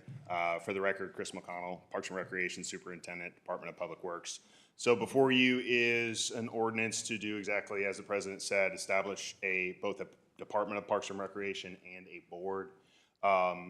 First of all, the establishment of the board will help better guide us and focus us as we work to achieve our goal, which is provide more recreation opportunities and more open space for our residents. And it also, the establishment of the board, more importantly, opens a tremendous number of doors for additional funding sources. For example, it opens the doors to Indiana Trails Program, Land and Water Conservation Fund, the Next Level Trails Program, Next Level Conservation Fund, President Benjamin Harrison Conservation Trust Fund, and the Recreational Trails Program, all of which provide somewhere between an 80-20 all the way down to a 50-50 grant annually. And without a board, you're pretty much out of luck. You have to have a board in order to qualify for these things. For example, last year alone, or in the last 18 months, the County Parks Department has received $2.2 million from the Next Level Conservation Grant Fund with a match of their own of $800,000. And then from Land and Water Conservation Fund on a $1.2 million land acquisition project, it's a 50-50 matching grant. They received $600,000 from the federal government to match their $600,000 for the project. So establishing this board will open a tremendous number of doors for us to be able to continue to meet our goals and provide better recreation opportunities for the community. And I'm happy to take any questions if there are. Thank you. Councilors? This creates a whole new department, correct? So Yes. this would no longer be under Public Works. Correct. So this is going back to what people probably see as a more traditional approach. I mean, most communities actually do have Parks and Rec. Yes, all of our Department. neighbors that have parks departments in Hamilton County have a Parks and Recreation department and a Parks and Recreation board. And we did have. We used to have one, right? Yes, we did have a Parks and Rec department before it kind of got eaten up by Public Works. Well, we never canceled that, right? I mean, is there something still out there, like that created it, because we didn't get rid of it? If you remember, I don't even know what year it was, both the city and the township were offering parks, and they were also operating recreation activities. And working with the township, they decided they would take over the recreation activities, the bingo nights and those kind of activities, and we would concentrate on parks. So we've always had a parks department. We've never had a parks board.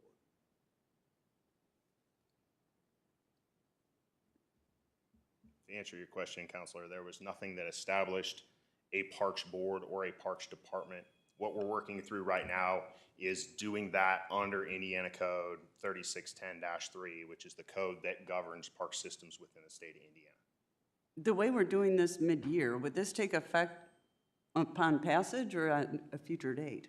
This would take effect upon passage, and the reason we're working to do it now is because there are steps, subsequent steps after the establishment of the board that as we go through those, it would allow us to apply for dollars next year. If we delay this, applying for those dollars obviously gets pushed back even further. So my concern is, right now it's within Public Works. We passed something, we don't have any budget for it. I mean, it's not like a created department only by this. So it doesn't have a budget, it doesn't have staff, it doesn't have any of the things that a department typically has. It does have staff. Well, right, but I mean, yeah. I still exist and I still do the but job I'm as best I saying can. that department on paper, though, I mean, we would have to shift, we kind of have to unravel everything that is in Public Works to move it over to the Parks Department, correct? This is John Nail for the record. So as Chris mentioned, the staffing wouldn't change for the remainder of '23. We're going into the 2024 budget process, so that would allow us to adequately budget for a new department, but I wouldn't expect any kind of substantial staffing changes, certainly for the remainder of this year, and we'll take a look at the 2024 budget accordingly based on what you guys decide. I think the important thing is the establishment of a board and the ability to go after some of these grants. Question. You've established a board. The board does what? And there's an administrative function to this. Who hires the parks director? It is established within the ordinance. If you read the Indiana Code, it's established as to the parks director is appointed by the mayor, but with the recommendation of the board. So they recommend, and it's a two-party situation, two Correct. Democrats and two Republicans. It is, the board is made up of 5 individuals, 2 Republican, 2 Democrat, and then a member who is appointed by the schools. So why can't we go after the grants now? Because it's stipulated in the grant that you have to have a parks board to even qualify for it. Have to. You have to, yes. Chris, if I could, at the conference that I just attended for the ILMCT, there was an excellent presentation on this. He's right. There's nothing that we can, even through DNR, apply for without a parks board. Historically, I have looked, tried to find an ordinance for a parks board, and I think we just carried it over from when we were a town to when we became a city in '08, but it was not established by ordinance ever that we could see.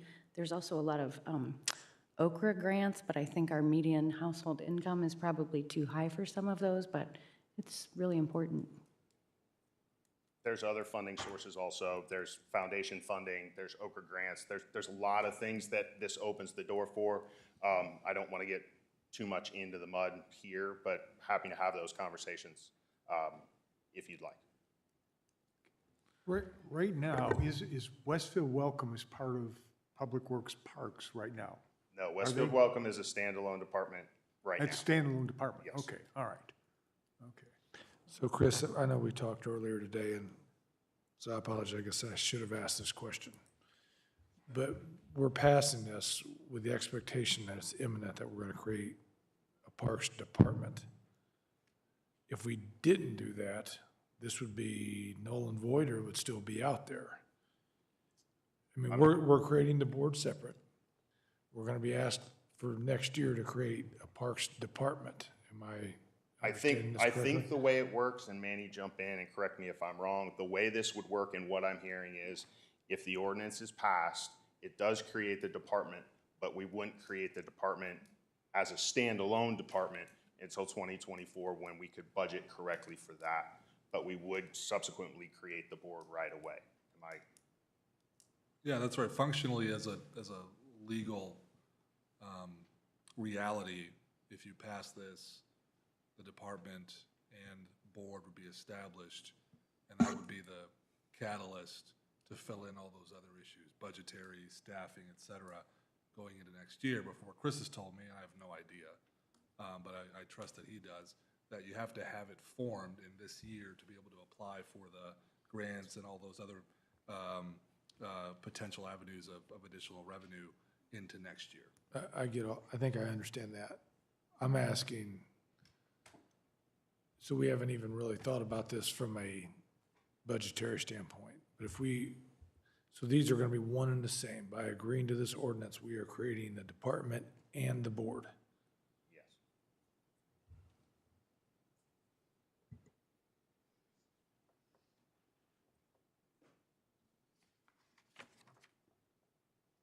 Any other questions? Well, this is, I guess this is up for council introduction this evening. Correct. So that gives us a couple weeks to sit down and. Have these conversations. Yeah, I'd welcome an opportunity to sit down with you, Chris, and kind of. I am more than happy to sit down with all of you, any of you, and have these conversations at length. I think there would be value to that and discuss a little bit, and start the pre-budgetary process maybe as we're looking ahead toward next year. I do have one follow-up question, sorry, Councilor John. How does this impact the township trustee? Because I know she has parks responsibility as well. No impact to her? Nope, no impact to her whatsoever. She could still operate as her own parks department and operate McGregor and all of the things she does the same way she does today. You got to keep in mind, we have 7 different park systems within the county, and in one way or another, we all overlap. Thank you. Thank you, Chris. Any other comments, councilors? Chris, thank you. Thank you. Our next item on this evening's budget, ordinance 23-09, fiscal policy for the RDC. This item has a council introduction this evening, and I believe it's going to be presented by Marla Ayler. Would you guys like me to go down there or stay here? You're good. Okay. Well, good evening. For the record, I'm Marla Ayler from the Clerk Treasurer's Office. We developed this policy, I say we, the Clerk Treasurer and her attorney, after several conversations with Lori Rogers from the SBOA.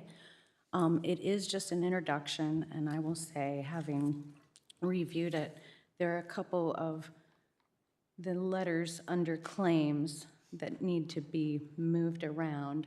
But in essence, we did find out from Lori, just for the public's knowledge, I think most of you know this now, that council does not have oversight over RDC claims. So once they are approved, we are to go ahead and pay them, and we have paid what we have received to date that, we were kind of waiting on to get that clarity. But we did find out that the budget process absolutely should have some oversight by council. And recently, the RDC approved what Jeremy and John and I had, and Cindy, we were all in a meeting, and we kind of loosely called it a repeal and replace budget. There is no real function for that. So we would like to use the budget, continue to use the budget from October, and all the TIF cash balances belong to the RDC. So they are there to spend them as they see fit. However, there are many claims that are coming. The RDC meeting is next week, and some of the claims, which are now being detailed, can't be attributed to a specific project in each TIF, which kind of creates a problem. And that's where the SBOA said a lot of these expenses need to be coming out of a general operating budget. So we would like that to be established. When that is established, those will be general fund dollars. And because they are general fund dollars, those would appear on your claims separately. Things for like time reviewing some of the user agreements, sitting at the dais, things that can't really be assigned to a project. So I have requested a current project list for each TIF. I haven't received that back yet, but it hasn't been quite a week, and I know Jeremy was gone today. So it's simply more of an introduction, trying to set some policy going forward. And if you have any questions, I'll do my very best to answer them. Oh, let me add, in section 3 there in the back under claims, instead of reading A, B, C, D, if you can kind of follow me, it would read more like A, C, D with a correction in B, because it would say we're talking about an email just for confirmation, and it would say the invoice was approved by the executive director, and then, of course, the clerk treasurer's office would enter that into NAV. So that's kind of the process, but we'd like to tighten it up and bring it back to you for approval, barring any other questions. And one other little correction, in number 4, the word deposited should be replaced with invested. We would like to consider investing funds that aren't being used currently. I'll give you an example, the $6 million loan repayment to council, because that was split into 2 payments. We did go ahead and deposit for investment purposes the remaining $3 million, and we'll be able to earn I don't know if it was a 6 or 9 month investment at the time, but it is now earning interest, which we think is great for the city and the taxpayers and the RDC. Counselor, any questions? All right, hearing none. Thank you, Marlon. We'll review this and look forward to hearing more at the next meeting. All right. Our last item of new business, food truck approval at 15164 Thatcher Lane, which is the tire barn, for a Venezuelan cheat meal truck on May 9th through June 7th. Hi, good evening. My name is Valeria. So I'm here translating for the owner. So basically, we are business owners. We have this food truck. We are here to in order to get approval from you to start operating. So it's, we would love to share like our culture through our food. And that's basically what we have. We already asked for permission on Discount Tire to be parked in the parking lot. That would be basically where the food truck can be parked. The fire department already did the inspection to the food truck. We have they have the certificates to operate food as well. We already asked for the health department inspection, but they said we need to be operating in order to get the inspection done. So that's basically what we're asking here. I don't know if you have any questions about it. Thank you. Counselor, questions? The owners and operators of Discount Tire, what do they want? I mean, this is their parking lot, so they want, Yeah, I mean, can we hear from them, I guess? Yeah, we have I don't know if you have it here. I sent the permission, they sign it, saying that we are allowed to park there. So it should be here or not. But I sent it. I don't know if you have it here.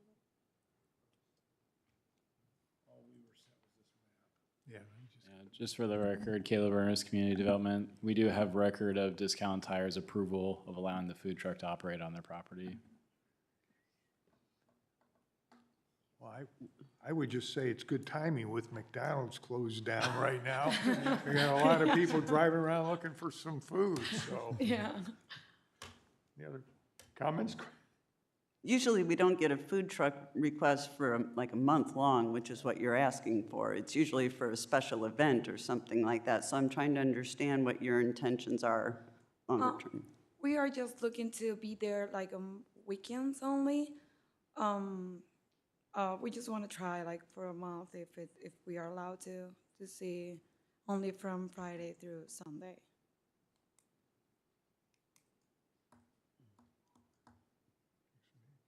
I'm assuming it's to give you visibility on your cuisine and your truck? And your what? Give you visibility for your cuisine and truck, is that? Yeah. Okay. Can I have a motion, please? Make a motion to approve. I'll second it. Okay. Motion made by Counselor Patton, seconded by Counselor Willis. Marla, would you call the roll, please? Mike Johns, Yes. Troy Patton, Yes. Joe Edwards, Yes. Scott Willis, Yes. Cindy Spiljerik, Yes. Jake Gilbert. Yes. Motion carries 6-0. Thank you. Thank you. I'll see you May 9th. See ya. Okay. Kevin, do we have any residents who would like to address the council this evening? No cards. Okay. Cards, okay. Clerk treasurer comments. Marla? Nope, I think I just had a nice conversation at the Finance Committee. I have enjoyed doing some reports for them, and they have some requests. I'm trying to make sure I get fulfilled by Friday. So I'll get back with them on that. Cindy sends her regards. She's sorry she couldn't be here, but she had a different obligation tonight. And that's it. That's all we've got right now. Thank you. City council comments, I think. Councilor Patton? You wanna go first? Just wanted to bring up, again, congratulations to everyone who ran for local office, especially those who won. I talked with Manny today. I know we had talked in the past, Mr. Mayor, about a better onboarding, training being available for our counselors, maybe than what was available when we were there. And I know Manny had made a generous offer that Taft would pursue or be possibly willing to provide some of that training for free. So I talked to Manny today, and he said he would look back into that and get back to us. I think that that's something that we can improve as a city as terms of onboarding our public officials. Obviously, AIM provides some of that, but I think we as a city should also have some things in place. I know we had this conversation publicly between Manny and I at one of these meetings a long time ago, and so I just wanted to re-reference that with us having a whole new council clerk, treasurer, and mayor coming aboard. Training is going to matter and be important. So thanks to Taft and Manny for any willingness in that area. We'll see what that leads to going forward. I at least wanted to reference that tonight. That's a Thank you. great idea. Thank you. Finance Committee report? Yeah, I just want to follow up on on kind of what we talked about a little bit, the Finance Committee. We talked about the fluidity of the banking system right now. And one of the incidents that occurred with the library board, and it really kind of brought my attention to the whole process of how the money is being invested. So, for instance, in this instance, a committee of 3 was designated to invest funds in a certain manner. They agreed to invest those funds in treasuries, short-term treasuries, at a specific yield, or approximate yield, not really a specific yield, approximate yield. After the meeting, one individual of that committee went to another person and said, hey, I want to do this instead. And that person said, yeah, go ahead, without the knowledge of the third. And I think it's a very bad idea because treasuries are liquid, and I think it's imperative that in this day and age, I mean, as we saw the Federal Reserve raise a quarter last week, it's actually just it's exacerbating the problem that we have in the banking, especially with regional and community banks. And when you invest in treasuries, whether that bank goes under or not, those assets are liquid. And by the way, I'm not suggesting that the bank may go under. But I'm suggesting that when you have systems and processes in place to invest money in a certain way, you don't, quote, roll the dice to try to get a better yield on your own. It's absolutely horrendous that even happened. And so further, kind of the way, there was a really good report out by Alpine Micro this morning, basically stating this exact same thing, that with the additional quarter increase last week by the Federal Reserve, Alpine Macro is estimating that nearly 2,300 regional banks are at a negative net capital position right now. 2,300. That's a lot. And the way that's happening is, I mean, just to make it really simple, is short-term rates are high, long-term rates are a little bit lower. We have an inverted yield curve. And so essentially what happened is a lot of these banks, when they took their deposits, they invested them in a longer-term capacity. The problem is when those rates rose, the mark-to-market accounting made their net capital in the bank go down or reduce, and sometimes in a negative position. That's how we saw certain banks like Republic, and Silicon Valley, and what's the other one? I don't know, whatever, go under, right? And you can say, well, it's FDIC insured. Remember, that's $250,000. There is, and only on additional insurance, if it is in an investment, a short-term investment, and it's SIPC, those SIPC dollars insured is a payout over time. It's not paid out over instantaneous. So I would challenge the library board to, number one, rectify that situation immediately, and the person that actually instituted this policy on their own to invest those dollars as they saw fit. I would either remove that person. I get it, they're volunteering, but it's not you can't be incumbent upon yourself just at a whim to invest those dollars. I would also challenge the city and the clerk's treasurer's office to go back and look at all our investments, and we've talked about this in the meeting, that we look at those investments and say, are we invested in short-term treasuries? Because those are fluid and they're liquid. Okay? That's pretty much the bulk of it. And again, I would reiterate that systems and processes, when you're talking about investing $5 million, $10 million of taxpayer dollars, it shouldn't be at your roll of the dice hoping to get a better rate. And by the way, I get it, they got 4.75%. It's not in treasuries and it's not defined. That's a problem. So that's it. All right. Additional comments? Councilor APC. Spillier, APC report. APC did meet May 3rd due to the primaries. On the consent agenda, we had the Taco Bell building expansion on Thatcher Lane. It was their detailed development plan approval, and the student impact expansion, also their detailed development plan. We forwarded the positive recommendation for the Grand Millennium Center PUD amendment and the UDO amendment for floodplain that we had here tonight. And also, we had 3 items for hearing that all received waivers to forego the workshop and were voted on there. Maple Knoll PUD amendment for the fire station, which we had tonight. Wheeler Landing PUD amendment also had for the Wheelhouse Phase 2 and the Trails amendment. So all of them were fast-tracked, if you will, and considered tonight. Mike, you did talk about the recent resolution we passed concerning the comp plan update, and the APC and staff are going to be discussing that at a workshop pretty soon. And this is the sad news. Pam Howard, her final day, it almost makes me want to cry. She's been our assistant director for quite a while over at community development. Her final day is Friday. So did almost cry at that APC meeting when I found out about it, so, yeah. That's it. Any other comments, councilors?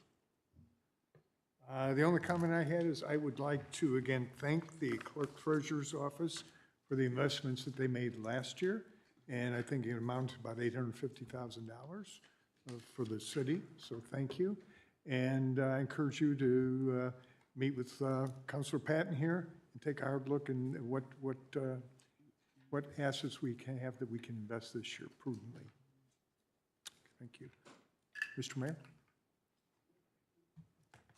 Hearing none other, I'd like to thank everyone for joining us tonight. This meeting is adjourned.